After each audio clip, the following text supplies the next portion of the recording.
Guys, first of all, I apologize for the wind noise. I'm here on the lake, and I got the highway right off behind the camera. Wow. I have no idea what is going to be involved in this video, but hey, if you're watching this, then I have at least solved one big problem as far as editing, so that's cool.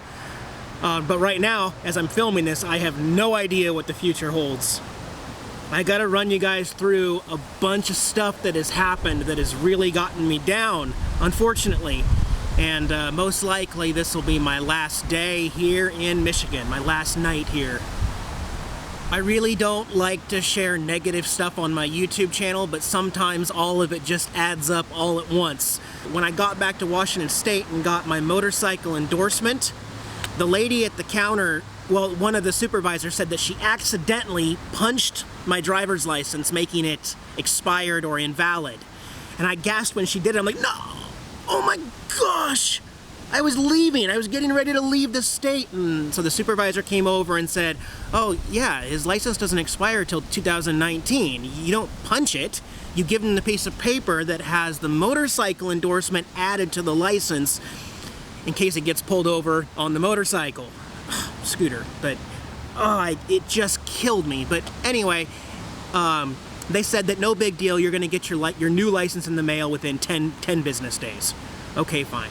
Well, I waited around 30 days after that.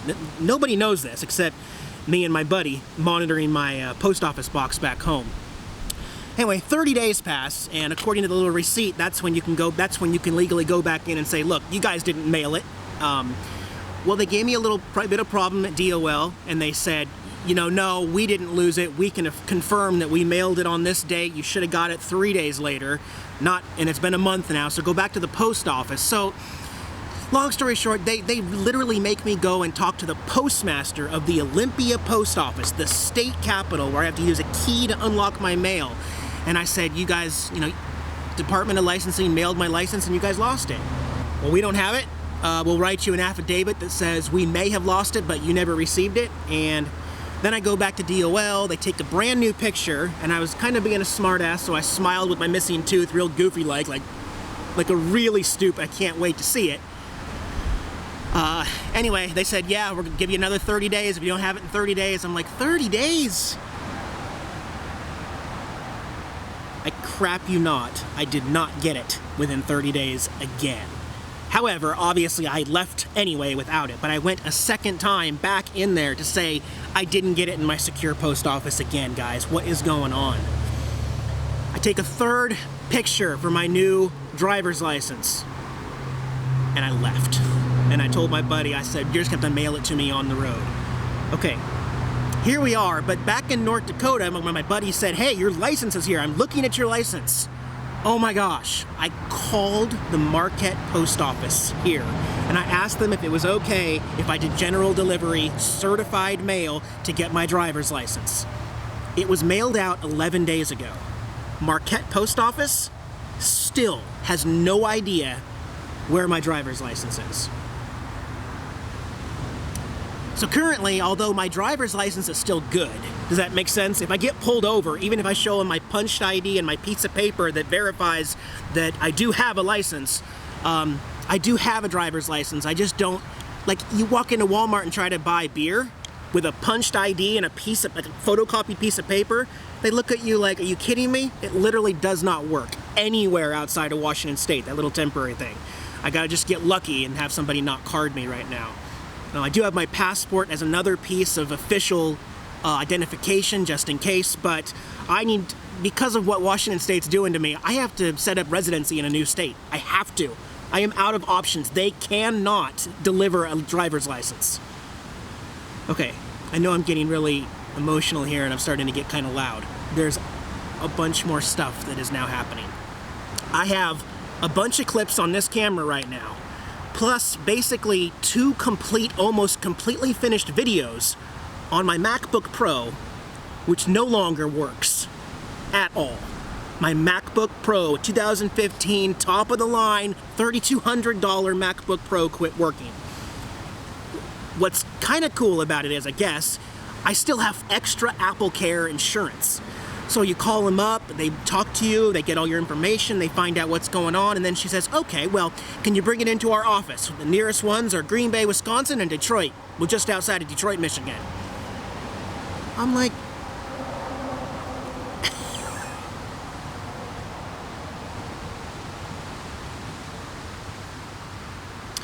so, like I said, if you are watching this video right now, I have already bought a replacement PC computer, which is what I'm thinking. I can't just buy a cheapo $300 computer. It has to have at least 16 gigabytes of RAM, a good processor, to even operate Adobe Premiere Pro and render the files and export those files. That's a lot of work on a computer. So I'm eyeing a $800 to $1,300 temporary computer to get me by until I can drop off my MacBook. And I'm not staying there. It could take up to 90 days to get my MacBook back. I'm not staying there. I'm gonna give them my information explicitly saying that I need my hard drive back even if you can't fix it and have to give me a brand new MacBook. But essentially what this means is in order for me to get my warranty fulfilled, I gotta leave now. I'm really, really unhappy about it. But the very first clip on this SD card of this is the problem that started to occur, which I'll talk more about, as I left Sparrow Rapids, so I'll plug that clip in there for you to see. So I was getting ready to leave about an hour ago, and Billy, I'm not like worried or concerned or anything. I'm just monitoring what's going on. The RV didn't sound right, and it's been 3 days since I fired it up. I didn't let it run very long because it sounds like there's a problem. So I'm going to start it back up. We'll see if it's going to do it again.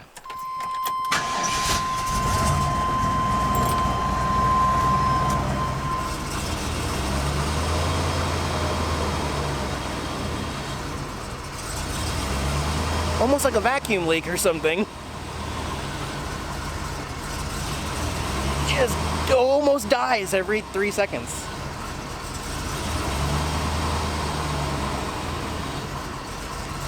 Obviously, I have had this continual problem with starting the RV when it's warm. That's like before I even started Route 66. And then I went to Chicago, and then back to Washington, and then now back to Michigan. It's never left me stranded, ever. Never been stranded. But now the RV does not accelerate. If I were to try to get on the on-ramp again right now, there is no power. There's this weird delayed reaction, and I can't even get up to speed. But once I get up to 55, eventually on the freeway, I can go hundreds of miles and not have a problem. I know I need a new catalytic converter. I know I need another fuel pump. Again, every 12 months I need a new one. Or with Midas, they had to put one in 3 different times over the course of a week. Many of you remember that. That was last summer, actually, in Montana. Yep, and they put the wrong one in. Anyway, that's got to get done. And then also my buddy Wayne, I've been talking to him about the leaky injector or possible fuel pressure regulator. That's internal engine work on the Chevy Vortec 7.4 liter.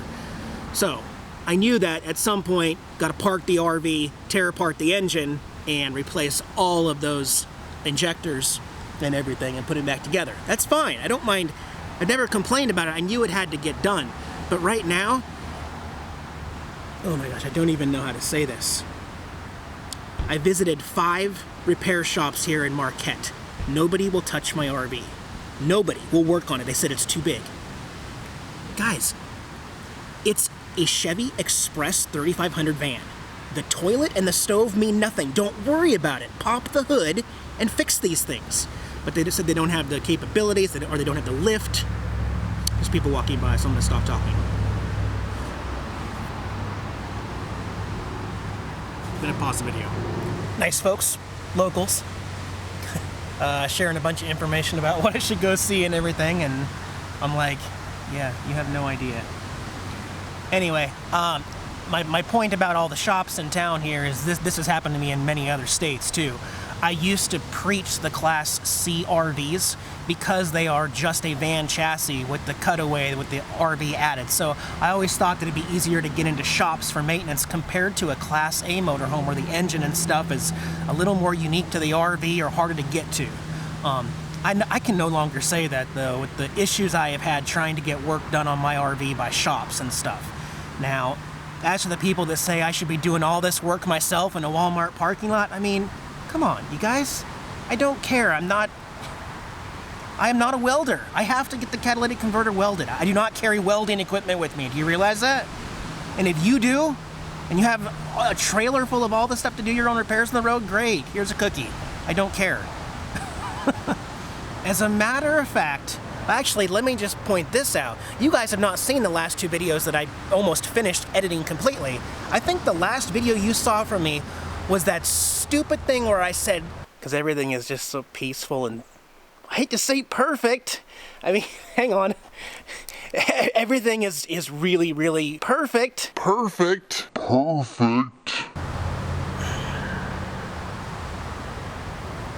Well, you should know that there were at least 2 more happy videos after that before this mess happened. But hey, I admit that I'm a nomad without any control in my life. As much as I like to pretend like I'm in control and I understand what's going on, I do not.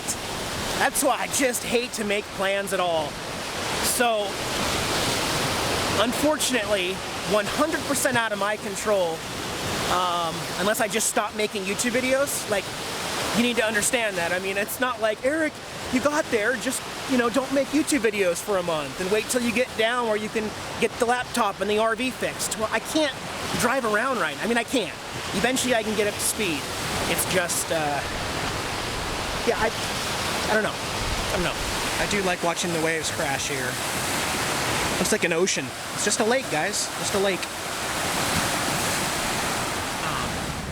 I have got to get the RV fixed, the laptop fixed, and I got to get a driver's license that works. So, although I don't know what's going to happen tomorrow morning, what I'm going to do today is drive back to the Walmart about 5 miles away. I'm going to overnight park at the Walmart there. And then in the morning, I'm going to check the post office there at Marquette one more time for my driver's license. And then I'm going south, at least to drop off the MacBook. At least do that. I have been talking with my buddy Wayne down in Florida, as well as my buddy Robert. Thank you both. Both of you have been tremendous help the last few days in trying to keep me on track. I know we can get this done, but I am considering the option of parking the RV at one of those friends' houses where I have the time and the space and a little bit of expertise from somebody else and the tools to be able to start knocking off some of these other things besides just the shocks and the brakes. Those are just 2 things off my list. But now I've gotten to a spot where I don't want to say it's not safe to drive the RV, but it's really tough to merge into traffic right now. Okay, and then the other thing is, if I end up driving, this is theoretically, but if I get in my RV tomorrow and shoot for Florida, let's say I get there in 2 or 3 days driving nonstop sun up to sundown, I am not going to be stopping and vlogging and making videos. You're not going to hear from me until I get stationary, get a new laptop, start editing. So basically by the time you see this video, I've already figured out life, right? Okay, cool. So there's no reason to call me a complainer or an e-beggar or anything. I don't need anything. I am working through my issues and I'm sharing them with you, because if I don't share them with you, then you won't understand why I get upset later. Does that make sense? Or you won't understand why I left Michigan and went to Kansas City or Florida or back home to Washington State. You're not going to understand the next video unless you've watched this one. So let me get back in the RV, and again, I'll just show you what it's doing as far as starting up. Now, I know my videos are much more entertaining when I'm happy and in a good mood and sharing my nomadic life on the road, but, you just don't always have control. So, this problem has been ongoing, but like, for instance, I've been parked here for 30 minutes, and I'll show you what happens when I try to start the RV. Nothing. This time, it'll start and then die. Fired right up, dies. Now we're good, okay? I will go up here. That's what it's doing right now. My foot has not moved. I haven't done anything different. It just takes off randomly and then slows down, and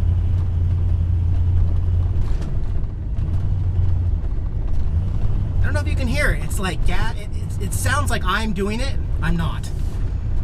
This cop's gonna think I'm talking to myself. I'm not talking to myself. I'm gonna make sure I give myself plenty of clearance. So all these cars coming are all in the right lanes. Let me wait till they go by. Come on.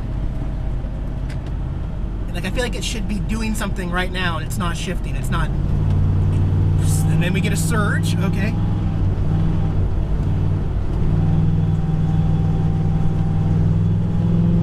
Like, it should be shifting now too. I hope.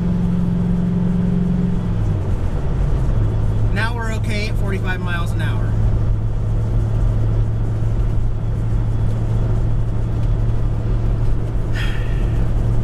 It's definitely fuel delivery though.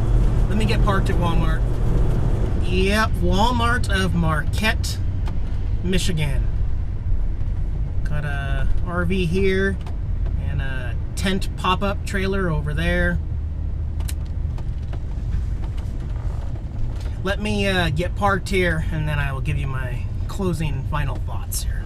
Yeah, so, you know, sometimes the things I share on YouTube, my viewers don't even believe it. They're like, especially with like some of the mechanical work that's gone on, you know, with the 3 different fuel pumps and then the 4 different brake jobs and stuff, like, unless I could prove that happens, sometimes some of the stuff that happens to me on the road is really, truly unbelievable. And my trolls constantly ask me to prove everything. I don't know why I kind of sucker, and sometimes I do. But you know, I don't have any control here in Michigan. I got dealt some crappy cards here, and I got to make the most of it. So, you know, I'm kind of the one-man show on the road, and I need to edit some videos. So, there's a Best Buy down the road. I may just scoot down there and see if they got a laptop that'll work. Otherwise, maybe wait till I hear what they have to say in Detroit, just outside of, I forgot the name of the city. It's close to Detroit, but either way, first thing in the morning, heading out of Michigan. So I will make another video here shortly once I leave the post office in Marquette and get on the road. Here's hoping to better days. And I will never, ever again say life is perfect, ever. I do need to add one more thing just for reference for all those professional mechanics out there who always like to comment on my video and tell me, it's obviously this, I know it without 100% of the, you know, and it's like, dude, I already shared that and talked with you and told the world that I got it fixed. So the codes I have, 4 of them, P0171, Fuel Trim System Lean Bank 1. P0174, Fuel Trim System Lean Bank 2, P0430, Catalyst System Low Efficiency Bank 2, and P1351, Ignition Control Module Circuit High Voltage. What I have done in the last less than year to try to resolve this one fuel delivery problem, this is all the stuff. Plugs, rotor, distributor, cap, wires, 10,000 miles ago. New battery, new solenoid, new ignition control module, 5,000 miles ago. Crank position sensor, 5,000 miles ago. Mass airflow, 5,000 miles ago. New catalytic converter, 20,000 miles ago. Fresh oil, air filter, and a fuel filter, 3,000 miles ago, and every other 3,000 miles since. And fuel pump, 20,000 miles ago or a year ago. Although you're still going to have professional mechanics write in the comments below and tell me one of those things is the obvious issue and I'm stupid because I haven't done it yet. Okay, guys. Also, holding the pedal to the floor before I start up changes nothing. Turning the key to the on position and waiting 30 seconds before I start it up doesn't change anything, doesn't build pressure magically. And I've already talked about that on numerous videos in the past. Again, just a reference. Just saying. Okay, see you guys later. Bye. Hey guys, this is Jax, my kitty cat. I'm his servant, Eric. Thanks for watching our YouTube channel here on RVing. If you liked the video, give us a thumbs up below. Make sure you subscribe, check out all our other videos, and keep following us on the road. Thanks, guys.